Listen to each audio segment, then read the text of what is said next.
Hey there you guys, it's Marissa and welcome back to my channel. In today's video, I'm going to be sharing with you how to easily make an Italian Caprese sandwich. I am so excited for this, so let's get started. So first things first, I need to get some basil. I have it growing in my garden. So I've got my little basket and we're gonna go and pick some basil.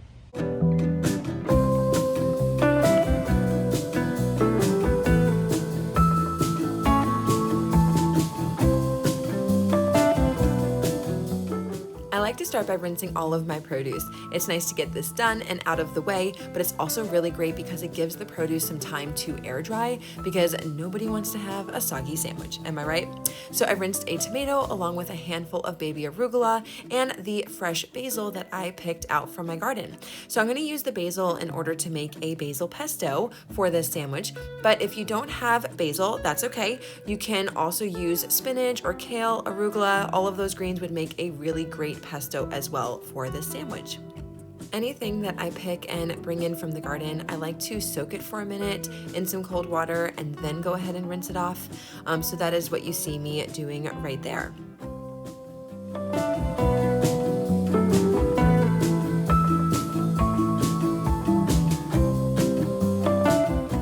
Now that that is all done, I turn my attention over to my bread. So you can use whatever bread you would like in order to make this sandwich. I found this Bake at Home sourdough bread in my grocery store and it looks so good and I love sourdough bread. Plus the ingredient list was awesome. Just simple ingredients and not a long paragraph of preservatives and words that are hard to pronounce. Plus the idea of having that freshly baked bread smell in my house just sounded wonderful. So I went ahead and baked that off.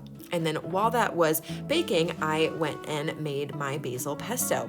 So I picked off the basil leaves and removed the stem and measured out 1 cup of packed basil leaves.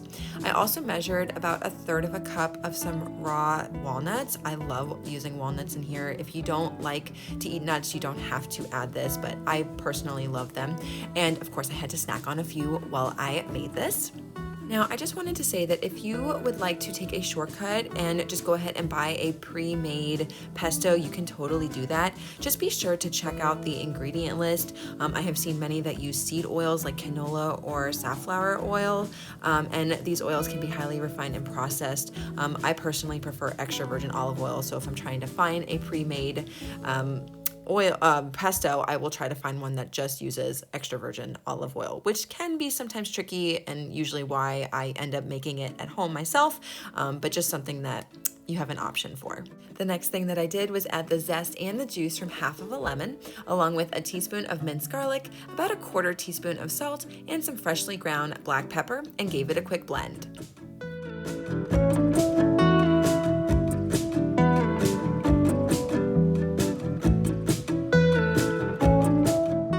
Then I grated some pecorino Romano cheese. This is my favorite. Parmesan is also another great option, and I like to add about 1/4 cup. You can definitely customize that to more or less depending on how cheesy you like it to taste.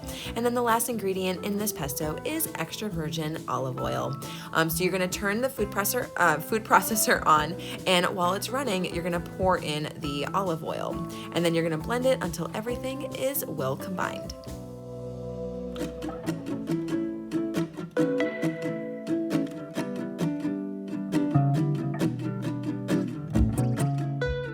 At this point, my bread was done baking and it smelled so good. It had a nice crusty exterior, and so I let that cool for a little bit prior to slicing into it. And then I went into assembling my sandwich. So I sliced a tomato and some fresh mozzarella cheese into about 1/2 to 1 inch thick pieces, and I definitely sampled that cheese as well. It was really, really good. And then I sliced my sourdough bread.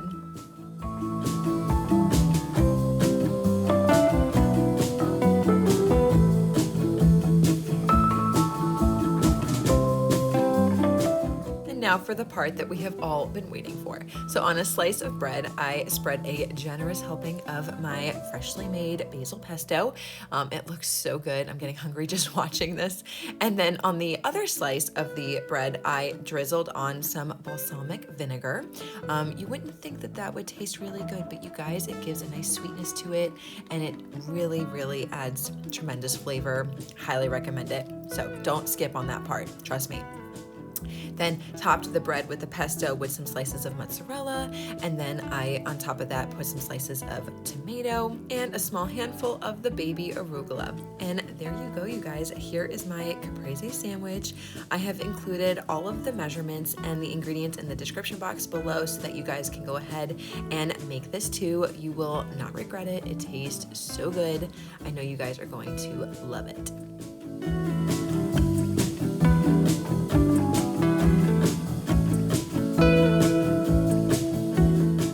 You guys, it looks so good.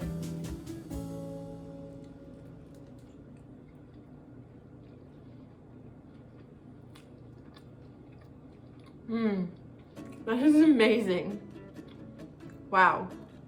All right, you guys, so that is all I have for today's video. I hope that you enjoyed it. If you did, then go ahead and give it a big thumbs up, and also subscribe to the channel if you haven't already for more healthy recipes and healthy living inspiration. You can also check out my brand new cookbook, Eating to Nourish the Body and Soul. It's available on Amazon, and I will leave a link for it down below in the description box.